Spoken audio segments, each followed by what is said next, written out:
Good evening, everybody. How are you guys doing today? Doing phenomenal. Good, man. How are you? I'm doing good. So, for all of our viewers, I know we've all been anxiously awaiting this podcast. My name is Vindra Singh. I'm a first-year law student at the University of DC. I have with me my partner, John Michael Shercliffe, who is at FSU right now. We're taking a few weeks to interview people that we've met over the past few years who have served as inspirations for us. We're going to just talk to them about their recent experiences, let them share any advice they have with our audience. John Michael, take it away. Yeah, Vindra came to me with this idea a couple months ago. Thought it sounded pretty cool, and as of last night, we've been really working hard, making it work. So, Vindra's been putting The in past more 12 hours have been. I've been hard at work for the past 6 hours, but no, it's a lot of fun. So, I'm gonna Our dress first like a guest that different podcaster every single week. What'd you say? I said I'm gonna dress as like a different famous podcaster every week. So next week I'm gonna be shaved, Okay, that's Jocko. Then I'll Nice. be shaved again. I'll be Joe Rogan. I'm not, contrary to what people might believe, I'm not like a huge podcast guy. Our first, without further ado, is David Miller, who's a dear friend of mine. He's an FSU student studying actuarial science and philosophy. David, I hate asking like icebreaker questions. I was in a youth group where they asked me 3 interesting facts about myself, and I was gonna shoot them like I was gonna blow their heads off. I couldn't think of anything. So instead of asking you 3 interesting facts about yourself, what are 3 facts about yourself that are explicitly uninteresting? What about you? Most nights I'm asleep before 11 p.m., which is nice. That's pretty boring. What else? Boring. If you want to say fun fact, you can. I just hate them. I'll go fun facts. Get some boring fact is that I'm in bed before 11 most nights. Fun fact, I sleep on the top bunk of a bunk bed. That's pretty cool. That's cool. Yo, Bunk bed. that means you're the better sibling. Say it again? That means you're the best sibling, or like you're the superior sibling. Oh, yeah. I think that's the case. Sorry, Zach. Another fun fact. I was talking about this today in teaching confirmation classes. I'm a convert, which is pretty cool. I think that's a pretty cool fact that I wasn't Catholic and now I am, and it's pretty sweet. So those are my 3 facts. One boring, 2 fun. That's good. Also important. How are you guys' weeks? Is there anything that really popped out to you this week? Anything that you learned, or it's just a nice, gentle reminder to have to our audience? You want to go first? Either one of you can go at any point. Oh, I'll go first. Okay. One thing I've realized this week and last, I just really love teaching, and I get the opportunity to do that both because I work at Mathnasium, so it's like a tutoring thing, and then teaching confirmation classes, and like even just like thinking about being a professor and things. It's just super cool. I really just love teaching a lot. That's when I realized. The more I get to do it, the more I like it. So that's something I've been thinking about. You said you want to be a professor, philosophy professor? No, just that I love teaching in general. So anything, like a lot of my teaching involves math now that's my job. But also like teaching confirmation stuff, like catechizing junior or freshmen in high school. It's like they're not super receptive to it, but it's just super cool stuff to like deal with and like talk to them about. It's I really love it. Do you see any similarities to yourself when you're teaching these confirmation classes? Or are they like pretty different, like a different generation? Like they don't, are they there for the same reason as you, or is it kind of like a my parents are putting me here type of thing? Yeah, so in the confirmation classes, you definitely get that vibe. People are there because their parents are there. I kind of try to prompt them with that today. I was like, "All right, what do you guys like about being Catholic?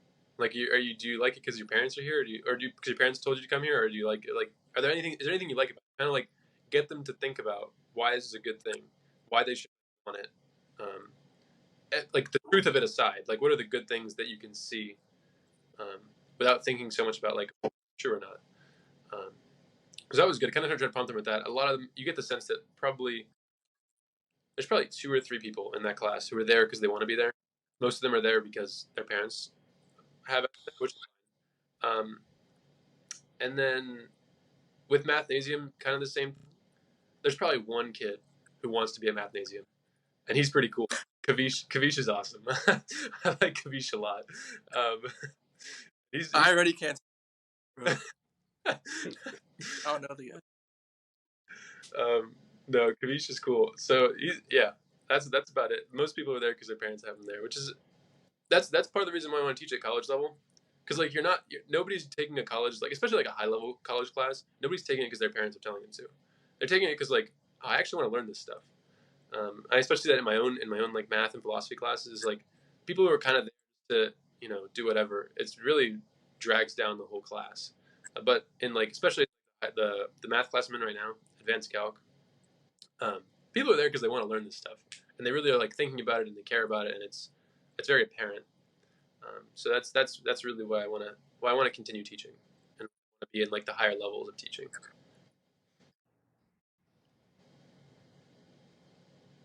That's awesome, dude. That's good. And then for the second part, do you see like a similarity to yourself to any of the confirmation kids?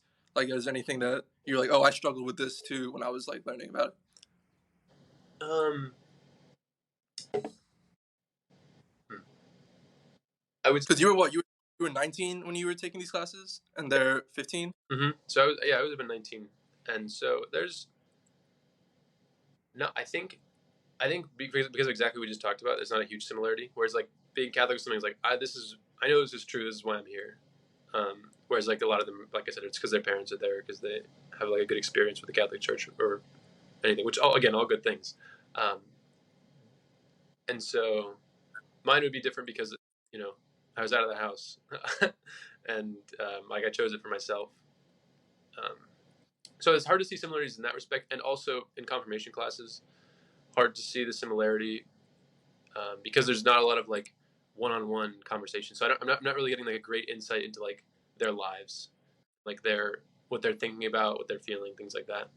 Whereas like I did have that in myself, obviously. And then in mathnasium teaching, I think I probably just a little bit of myself and Kavish. Kavish is cool. Because I was kind of he can be kind of a jerk and like a little bit prideful. Should you say about his math ability? And I was definitely like that in like high school and stuff like that. Even to some lesser degree now, but so I see myself in Kavish a little bit.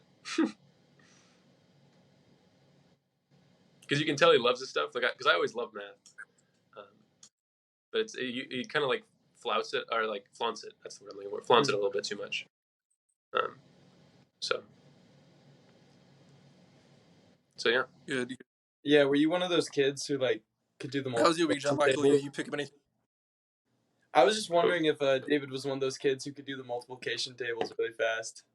Oh yeah, certainly. Dude, I was not. So in third grade we had an ice cream party, and for every like table you could memorize, you got to add another condiment or whatever. So freaking Steve had a banana. He had chocolate syrup, caramel syrup. Like Steve was a nerd. Okay, I blew Steve out of the water on the Pacer test. Yeah. But he had the cool ice cream bowl. I just had the bowl and the ice cream, and I was like, ah. Yes, that's really fun. You picked. It's like a funny memory. We had like in my had like we had like a sports theme. So we had like a football field, and so as you got each multiplication table, like as you got each test for like your 3 times, your 4 times, and so on, you got to go up the field. Nice.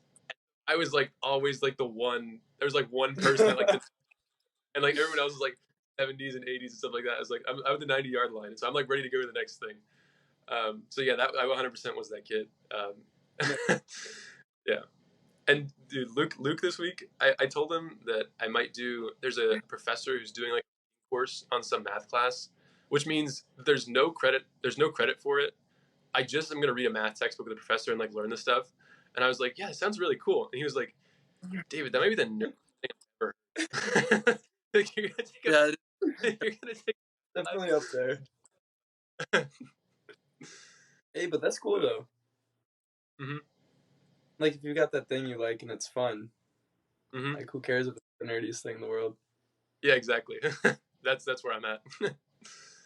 I'm content to go forward with it. Nice. John Michael, how was your week, bud? Anything stick out to you this week that you learned? Not so much that I learned, but pretty big week. Midterm week. So a bunch of papers, bunch of tests. But then on Friday, the new Spider-Man game came out. Actually, I'm gonna flip y'all around real quick.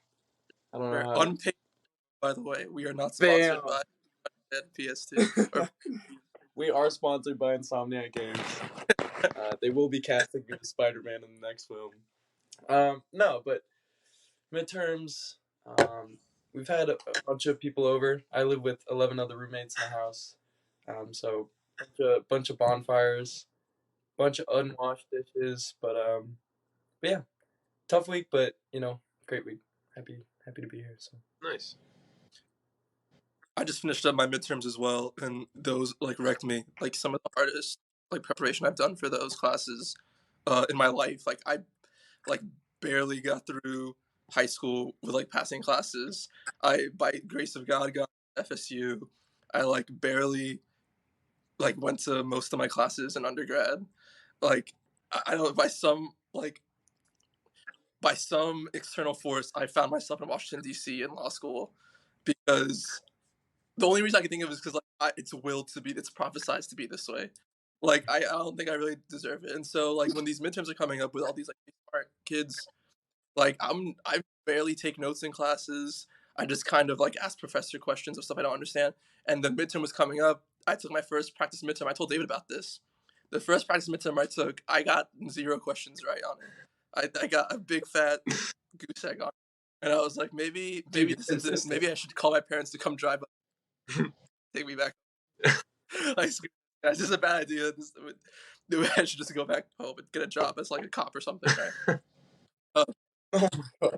But no, I prepped for my last midterm and I did really good on it. And he has this kind of policy in class where he kind of just like calls on you and you got to talk and you got to know what you're talking about or else it's over, you know? And I don't really prep. The only thing I do to prep for that class is pray he doesn't call on me. And then he does. And then I look like a moron kids. And I prepped for the class for the first time over the past couple weeks, and he didn't call on me once. So I'm like ready to go. I have all my notes, like a good boy. I did all my readings. I watched all the videos. I'm like, if he calls on me, I'm here. And he's asking questions in class, and he's calling on other people. And I'm like, if he can just like, I'm here. I can flex on all these guys like so hard. Like I'm so prepared. I've never been more prepared for anything. And he just like didn't call me for this like weeks now. It's like 2 or 3 weeks where he like hasn't. And I'm walking back home and I'm like, well, this is a waste. And it's like, it's really not a waste because you should learn this eventually if you're going to like practice the law. Like maybe it is a good thing that you are prepared for this class, not just so you don't get embarrassed in front of people, but so you can be a good lawyer. So maybe this isn't like the most like productive life lesson, but it was like where we get into this like, okay, in this, I don't know how to say it, but in the structured schedule, it's like, how can I survive the day? I think everybody wakes up in the morning, like, how can I survive today? And it's like, this is going to prepare me. So maybe I didn't get called on today, but like if I, hammer down on this good study habit, maybe I'll be prepared for the future and I'll survive the future. I don't have to just worry about like making it to the end of the day. Like once it hits 4:30 or 5 o'clock and school's over, I'm like, whew, I survived today. I can just, try again tomorrow. And instead of like getting this cycle of stress and like, oh my God, like I'm actually prepared for the next day and the next week. And when this comes up in my practice, I'll be okay.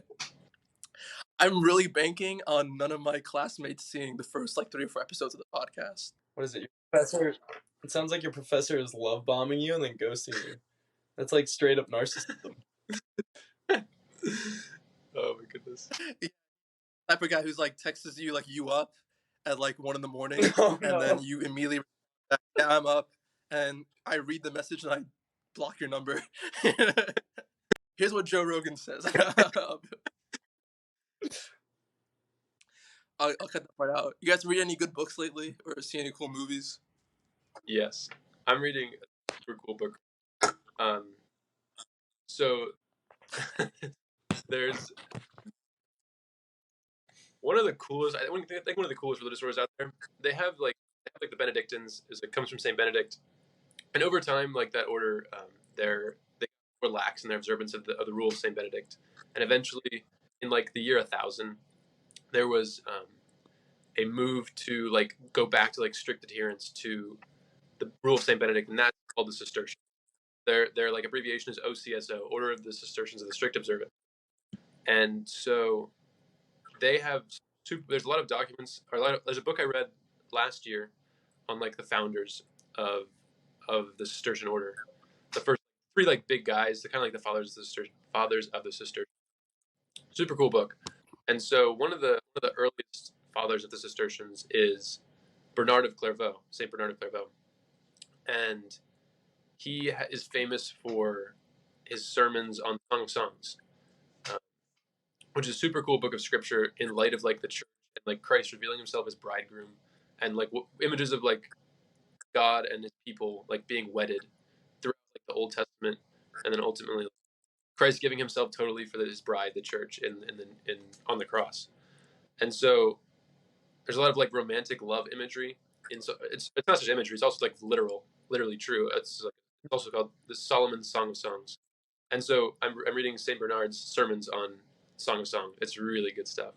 He talks about like the first sermon was like 6 or 7 pages on just what the title means. Wow. Because it's pretty detailed stuff. He's like, well, there's a lot of songs in um, like Israel's song after Pharaoh and his forces are flung into the sea and like drowned, and so and Israel has like cause to be grateful and they sing. But all of these songs, like this song, many others in Scripture, none of them are called the Song of Songs. And song of like that like of songs designation is usually like a superlative in Hebrew. So it's like the songest song um, is basically what that would sound like in English. So it's he talks about that, and then also because of like so what I just said, where there's usually like a cause to sing in other songs. So like the example with the Exodus. There's also in Solomon's time when this was written, there was like no new impetus to like praise God. Like they had all this splendor and stuff, which is like is reason enough to like praise God, right? But there's no like new thing that had just happened. That was like, okay, here's like now we have a reason to sing. It's like no, it's just and Bernard uses this to say that like it's fully divine, that is like that's the force behind this, not like human gratitude even. It's like the work of the Holy Spirit to like bring this writing about. So it's really beautiful stuff, and I've been loving it. Yeah. That's awesome, dude. Thank you. Yeah, good stuff. I've had this stack of books looking at me for the last 2 years. I haven't touched it. But no, I'm reading this one book called Wild at Heart. It's about like how a lot of people think that, you know, Christianity or like being a good Christian is like just following a set of rules and like really living a sedentary, boring life. But it delves into like, you know, what makes a guy's heart pump. And I watched Gladiator for the first time with my friend Micah and my friend Josh, two really good buddies from my men's group. And oh my gosh, I could feel the testosterone in my body like on fire. Like, Yeah. So yeah, well the whole book's about like no, being a good Christian doesn't mean like specifically geared towards men. Like being a good Christian doesn't mean like you follow the rules and you square all your corners and you know your textbook everything. But like how being a Catholic is truly like an adventure.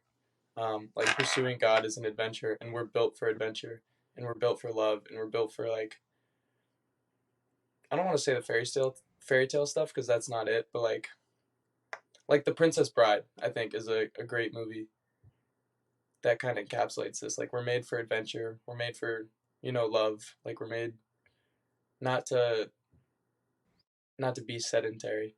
So yeah, it's a really good book. I'm not all the way through, so I can't endorse it 100%, but yeah, it's great. Nice. I've heard about Wild at Heart too, and Gladiator is a great movie. Yeah, so is Princess Bride.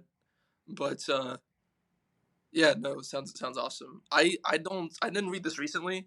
I carry the book Meditations with me all everywhere pretty much I go, because I just think it's good to like read every now and then, or like I think it's sort of similar to like um no matter if you've like participated in like a Bible study or something over the years, like you're always, even if you go back to it, you're still gonna pick something like new up every time. Similar to like that feeling. That's the feeling I get when I like reread Meditations, or not even like reread it, but like flip to a random page and then just like think about a paragraph or something like that. It's like you get from it every time. And so I read a long time ago. This is not like my review or anything like that, but like I just, if this is the first episode, I think you should promote it because I think it's like one of the best things I've ever read. And I don't even know who was it who, I think it was Blaine who uh, recommended it to me. I know all those guys have read it, but I think he was the one. The copy I have with me is his copy that he's probably looking for. I'm just gonna give David the floor for like 3 to 5 ish minutes, and I'm just gonna have him talk for a bit, and we're gonna ask him some questions afterwards about the topic or not. And I have a lot of questions that are not probably about his topic. But if anything comes up during his thing, you know. So yeah, dude, the floor is yours. Okay. I knew exactly when we were talking about this the other day, and you were like, "Oh, you get one topic." I was like, I know, like last few weeks, like kind of in stuff. There's one thing I want to talk about. Is like math is way cooler than people think it is. Math is way cooler than I thought it was. Um, so okay, because like what I'm doing in my math class, right, is really amazing because you're building this whole structure by which to like understand things, and you have to kind of like you're not like fitting puzzle pieces together so much as you're like making the puzzle. And it's Wow. and, like you have to like make the pieces to go with it, and it's like you can make the wrong piece, like you can screw it up in making the puzzle. um, and I've certainly done that in my class. But it's just a really cool way to think about things. It's all very very logically structured. It's like it's also a good way to do philosophy, I've found as well. And I've realized that a lot of my thinking kind of comes through intuitions, not through like really rigorous argument. So it's good to like shore up my intuitions with solid argument. So this has been really good for not only my math but also my philosophy.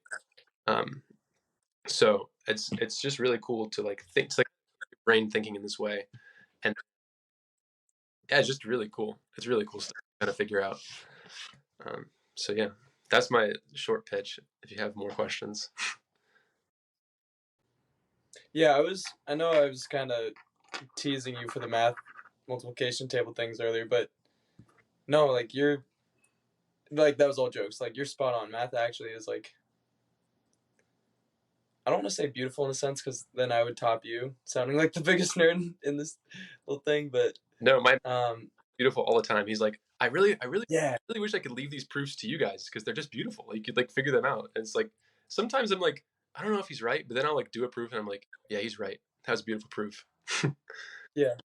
It's just like there's such a natural, like they're like Catholics, we believe in an objective truth, Mm-hmm. and like I don't know where I heard it, but somewhere recently I heard like math, science, like obviously the church teaches that you need faith and reason, Mm-hmm. like two wings of a bird or whatever. Mm-hmm. Um, but I've much like recently been understanding that these sciences are kind of like a second language we can use to understand God. Mm-hmm. Like I'm not even gonna pretend I understand physics. Like I didn't even want to try watching Oppenheimer. Just Mm-hmm. but the fact like there's such a consistent natural order to things, Mm-hmm. like you were saying, like it logically follows. Mm-hmm. Like I just think that's even more proof of like the objective truth. Mm-hmm. So yeah, it for all the jokes about mathnasium stuff, it really is actually really really awesome. So I realize as well, like this sort of like mathematical thinking is it's like part and parcel of how I've always kind of thought. So even in my own version, I was like, okay, what can I say is true? And so it's like we have like and like I started converting in like the fall of, or no, sorry, spring of my sophomore year. No, spring of my freshman year, and then that summer I had thought about. I didn't actually do this, but I thought about like if I were to write like a paper on proving the Catholic faith, how would I do it? And looking back now, I have like a way that's like a mathematical proof. So you'd start off with like God, and you can prove that, and from there you can prove like certain things about God. And then Aquinas actually has an argument from reason that God is truth. It's actually super cool. He's like, um, God is his thoughts. So like God is like we have a will and an intellect where it's like will is like the thing by which we choose, and intellect is the thing that thinks. So like the faculty that thinks in us, right? So God's will is his intellect, is God. Like all those things are the same. They're all one. And so because of that, what oh sorry, so there's that part. That's the first premise, is that God is his thoughts, right? And then the next premise is God's thoughts are true. And the reason we can say that is because what God thinks becomes reality. So like whatever God thinks like comes into being. And you see this in scripture and the rest of it. So it's like, therefore, like what God thinks is reality. Sure. So now God is his thoughts are true. Therefore, God is truth. And so it's like we have that argument that God is truth. Now that's premise. So that's now zooming back out to the proving the Catholic faith argument. You have God exists, God is truth. Next would be like Jesus is God. That's a harder one to prove. That requires some more like historical digging into like the Gospels and the evidence of miracles and things like that. Of like, who is Jesus? Who does he say that he is? And then if you can prove that Jesus is God, then you've proved that Jesus is truth, which means that everything he says can't be false. So like you just established the testimonial like epistemological foundations for like trusting Jesus. And then from there you move into like what did Jesus do in his time in his ministry. So like after you've gotten those three premises, the third one is definitely the hardest premise to kind of write about. And then from there they like Jesus founded a church, like he started a ministry, and like and then further that like that's the Catholic Church, and like there now you've 5 premises, you've proved the Catholic faith. So really that's really cool stuff. That very mathematical way of thinking about it, very like logical. Is like, okay, this stuff is real. So yeah, it's kind of part and parcel of how I think and all that. Yes, one thing you said, like how you need like faith and that goes back to like your intuition and then like proving it. So like you can think a certain way, but you have to like understand why it's Mm-hmm. true. And I was always more like a logical person, more than just like more than being like, oh, this is the right thing to do. It's like, no, like, why is it the right thing to Mm-hmm. do?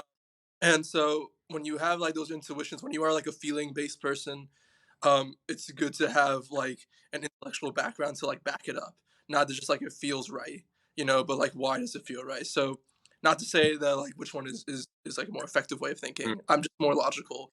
So it's not enough to be like, oh, like this felt like the right thing to do. It's like why is like what is the reason behind like a holy day of obligation or something like that? You know what I mean? So yeah, that's me when you were speaking. Yeah, there's one proof in particular for my math homework that we had to do. I was like, well, I know this is the answer. Like I don't have any of the proof yet, but I was like, I know that's the case. Now, like, how do I get there? And so I found that I have really good mathematical intuitions, but I just have really poor ability to like do proofs. So that's like part of why it's like it's a real challenge for me. This is probably the hardest class I've ever taken, I think. And I like math has never been a struggle for me. So this is really interesting. This is like actually difficult, and it's like stretching my brain, which is really nice. But yeah, there's one question that sticks in my mind. It's like I had to prove what the limit points of a circle were, like what the set would be. And I knew it would be like I knew what the set how to do the set. I just didn't know how to get that was the set. So, yeah, it's a lot of hard thinking and very careful proving of things. You see that in the law as well too. Like you can't just say somebody is committing this act, even though you can see it like clear as day. Like this looks like wrong. You have to go all the steps to prove that this is, you know, that this is. I'm not going to use like a specific example because I don't want to just like read off my notes, for this. But like, um, somebody committing like a negligent act or whatever, like you got to go through like every single element and prove every single element before you say that this is this. Even though your guy might be like, yeah, he's clearly like in the wrong here. This is like improper conduct, but that's not going to hold up in court. You know what I mean? You have to prove every single element and like go into detail, even if it's like the most basic thing. It's like, okay, can you prove that this guy was injured? It's like, he's dead, sir. But you have to like go and prove that there's an injury, and they kind of have to say it. You have to kind of like explain it all out. That's an extreme example, but it's a real example. It's actually happened. But yeah, good stuff, man. Good stuff. John Michael, do you want to get into some of your questions you have for David? Yeah. I'm gonna be completely honest. This is about to be a very big step down in terms of stretching your brain and like. But would you rather have gills or the ability to photosynthesize? I was talking about this with people at the campfire last night. They got heated. I was like, I'm team gills all the way. But they were like, yeah, you never have to eat again. I'm like, sure. But if it's a really sunny day, do you just get like incredibly fat? Like, can you turn off the photosynthesis? Or like, would your gills be on your ribs? Would they be on like, there's so many questions. Mm-hmm. But basically, what do y'all think? Gills or the ability to photosynthesize? Gills or the ability to photosynthesize? Well, I enjoy rubbing, so I'll do gills. I'm also not like a super proficient swimmer, so that would help a lot. Nice. I would probably want to photosynthesize. I don't swim enough for that. What? I don't swim enough for I think the gills to be super useful. Like maybe I probably would swim more if I had gills, just because it'd be way cooler. But photosynthesis. Why do I want to photosynthesize? Well, yeah, you've told me why you don't want gills. Like, what's the pros of photosynthesis? Yeah, pros of photosynthesis. You wouldn't have to worry about eating. You could just sit in the sun. That would be one pro. I think it'd just be really cool to photosynthesize actually, because like it's like a. This isn't my reason. This isn't again. This is exactly the sort of thing I'm talking about. It's not my reason why, but it's an explanation of why I'm there. Like it's okay. I'm proving my intuition here, and it would just be really cool to like share and create, because you're sharing with like not just like plants and animals, or like not like the animals, but also like the plants, because now you're doing the same thing they are. So that would be super cool. Well, I never even considered that you'd be like half plant at that. You wouldn't have to what? I didn't even like consider that you'd be from just human or just plant to somewhere in the middle. Mm-hmm. Dude, you would be the bad guys from Plants vs. Zombies. Exactly. I knew a girl one time who thought that I didn't eat, and she thought that I just photosynthesized as a means of like gaining nutrition, because she just like we spent a lot of time together, and she said she had never seen me eat anything, and she's like, do you just like photosynthesize? And I was like, what causes someone to say that? Like, actually, who in their right mind tells a person that? You know what I mean? I'm a back her up on this one actually, because my roommate freshman year, random guy, cool guy, like we don't still talk, but like he was a fine roommate. We got along well. Slept throughout the whole day, awake all night. I very rarely saw him outside, and he'd always bring food home but never eat it. I was convinced I was rooming with a vampire. So I can see why she might feel the need to ask about your potential photosynthesizing abilities. I'm not completely ruling her sanity out. She was like, you don't cook. I can't really cook that well. She's like, you don't cook. You don't have any utensils in your apartment. You don't like go out. Whatever. Yeah, I was like, I don't need like. She's like, you have one plate. I was like, I'm one guy. Like I'm not people. Yeah. Oh my She's gosh. like, there's nothing here, and I was just like, let me live. Like I'm getting all the nutrients I need. You know, it's okay. That's besides the point. I prefer Dude, because I like I know this one guy. He drinks milk in the shower. So we're in the ROTC program together, and on Thursdays there's a very brief turnaround from like, all right, workout. Okay, now we got lab. There's a very small window in between. Sometimes people go to Chick-fil-A somehow. Sometimes people go to Einstein's somehow. They fit a shower and food in. He multitasks. So if this is like the shower curtain, into the shower, out of the shower, he's like drinking the gallon, and then he'll stick his hand out of the shower to not get like water in the jug. And like we're all not gonna let that slide. We pressed him on it a little bit. And exact same thing. He was like, "I'm a dude. Let me live my life. I'm not hurting anybody." So, I'm gonna put y'all in contact. You can make a new friend. That's funny.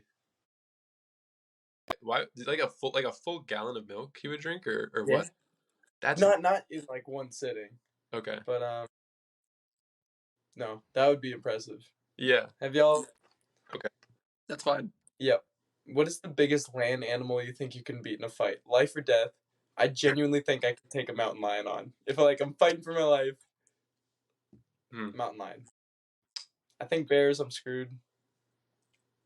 But I don't know. I think If you see me in a fight with a grizzly bear, John Michael, help the bear, bro. So, here's the first thing that came to my mind. There was one time I was at St. Mark's late at night with a couple friends, and there was like rustling in the bushes. And later, that probably was a boar. We couldn't see what it was. I think we could have taken the. yeah. Could definitely have taken the boar. So that's my first thought of like animals that I've almost had to beat. Definitely, like realistically, there's probably like a dog big enough out there that I wouldn't win. But there's some big dogs, man. Some big dogs. I'm a I don't bigger know. dog. I can. Vinder has that dog in him. I'm a whoever dog you're thinking of that's bigger. I'm a bigger dog. I just need There's no dog bigger than me. I just need a full moon and then I'll be the biggest dog. Oh man. I don't think I could beat like a lion or a bear or anything like that. I think that's insane. What else is like on land? We can open it up to the water as well. Like I can take an alligator, but not like a shark or anything. Oh, you can alligators aren't that hard. You can what? Yeah, because they have a lot of force. They use a lot of force that closes things, but they can't. It's hard for them to open their mouth. So if you just like if they close their mouth, they can't do anything. They literally like hit their snouts, and you're good. You're chilling.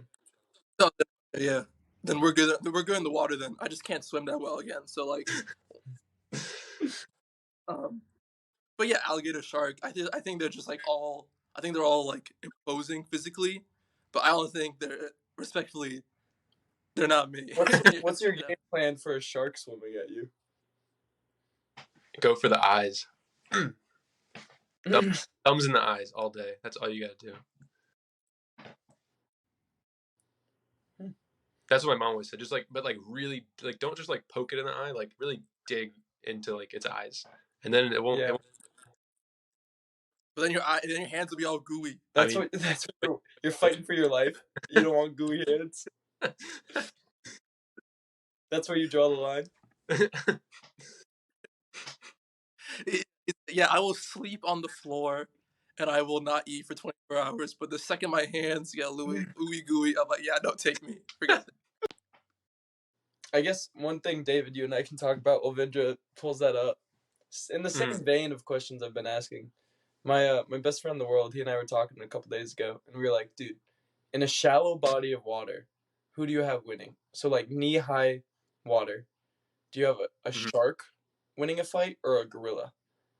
Like if a gorilla is up to its like torso or something in water, like our knees or something, like, and a great white is swimming around, who do you have in that fight? I'm team gorilla. monkey. Yeah. I'm team gorilla. Yeah, gorilla. The shark doesn't stand a chance. Not in shallow water. I feel Yeah. like because the gorilla can see the shark, but the shark has very limited vision of the gorilla. Mm. Right. That's important because it can only see like forward. Okay. And then, yeah, gorillas are just like they're probably really powerful. So I guess it depends on the size of the shark. Then, Mhm. like if the shark could just like grab like eat the gorilla's leg and just like drag it, that would really do it. So I lean gorilla, but I think the big enough trick. Yeah. Okay. I'll have to sit on it. I think okay, I wish I kind of brought it up a little bit earlier, but place and be okay with it. We originally had scheduled this call to be a few weeks ago, and that was on purpose, because you were gonna just be like finished up with retreat, and so I was gonna call you like right after that to get like your immediate, because I figured like, okay, this guy, we probably have a few audiences, one in Tallahassee, one in DC, one in Tampa, and maybe some in Orlando, and I was like, Tallahassee's probably the biggest audience, so maybe we pick David because most of the people will be from Tallahassee. Maybe I'll have him talk about retreat. This is a few weeks after it, but maybe it works out better because everyone is a little weird when they come back anyway. So now that like it's been a few weeks, maybe it is better to talk to you about it now. So we've gone on a retreat together where we were both coming to the faith. For me, it was like me rediscovering it because I was not really like practicing in high school, and then for you, it was like a new experience. So we've had that experience together where we went into it kind of blindly together. We've both been able to like lead small groups on retreats together. But your experience for the past few retreats were more in a leadership role. Um, so I just wanted to ask how the fruits of retreat are they different when you have all this more responsibility, or is it the same? Is it a better experience? Is it a worse experience? When you have all this responsibility on your shoulders to lead it, do you feel like you get less out of it and it's more for everybody else, or are the fruits just different?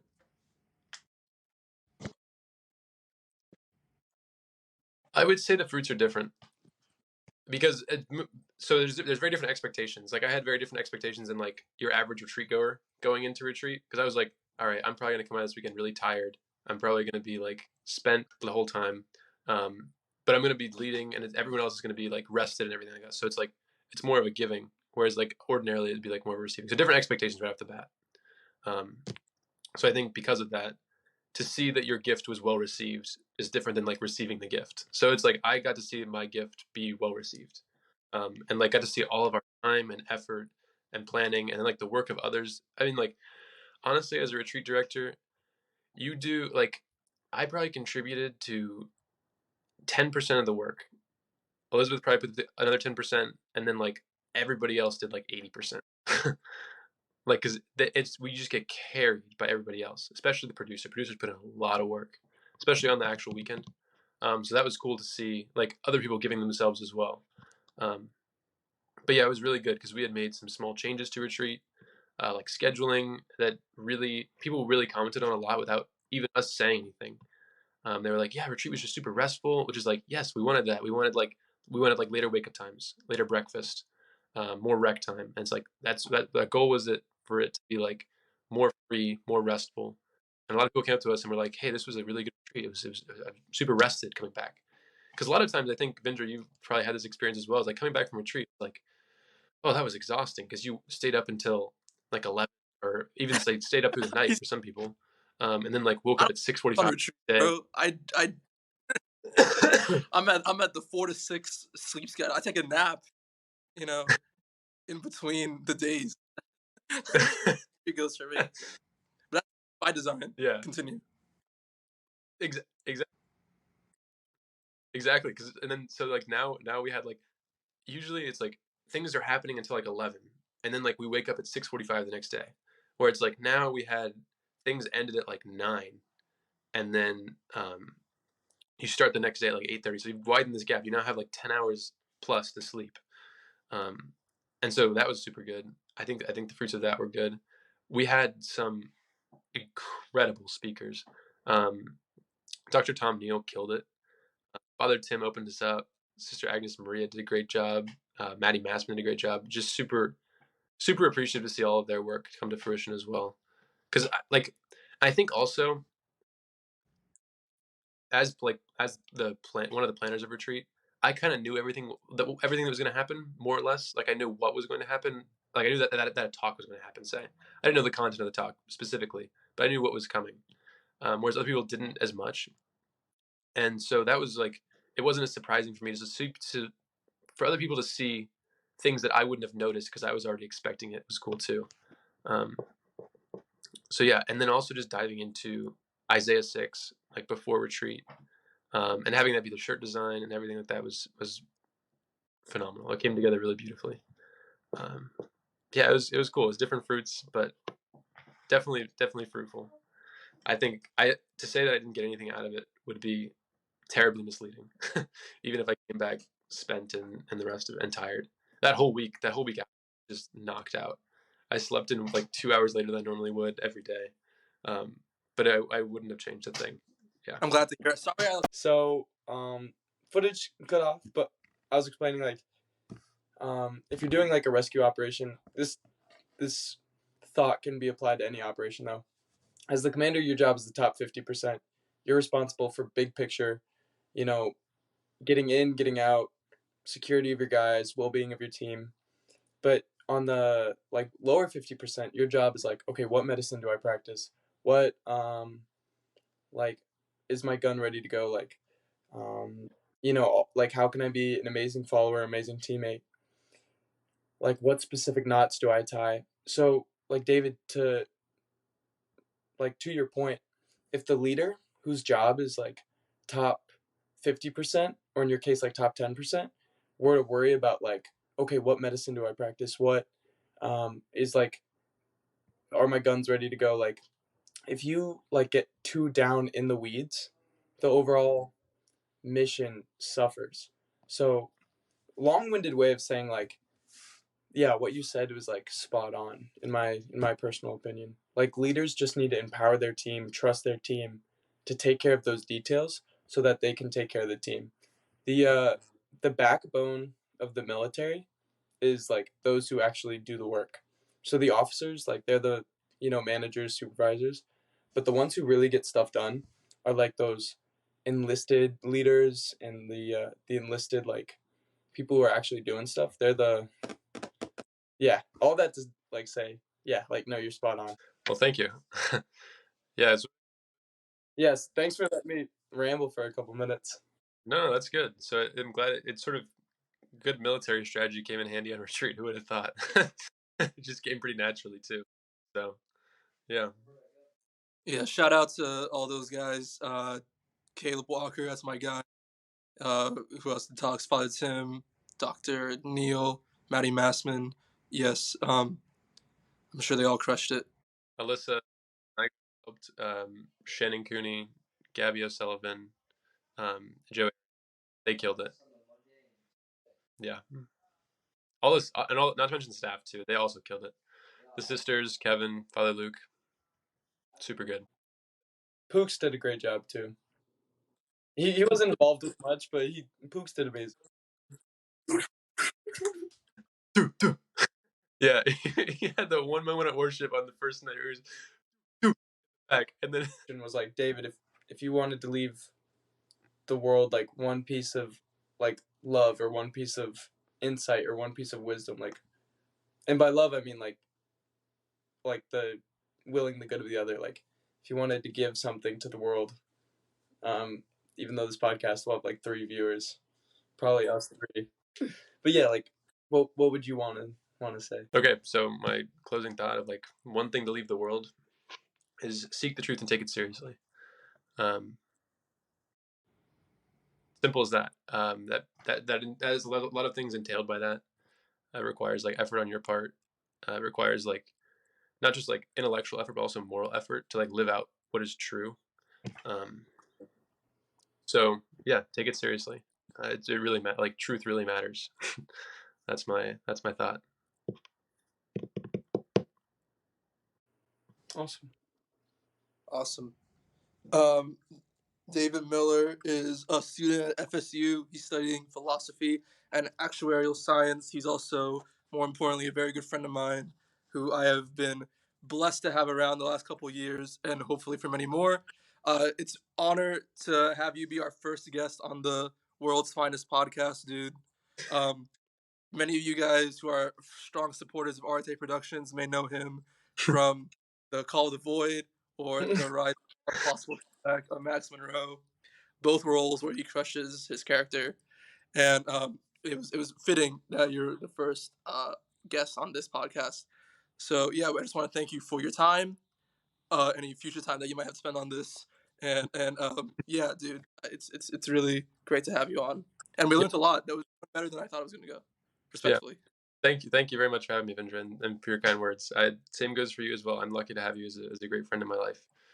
So, yeah, awesome stuff. This is a blast. Okay, great. I'll see you on the other side. Okay. Sounds good. All right. Peace out, bro. Peace and good. John Michael, stay on for a little bit, please. Yeah. Yeah. Okay. See you, David. Awesome. Do you know how to? Thank you, David. Appreciate it, bro.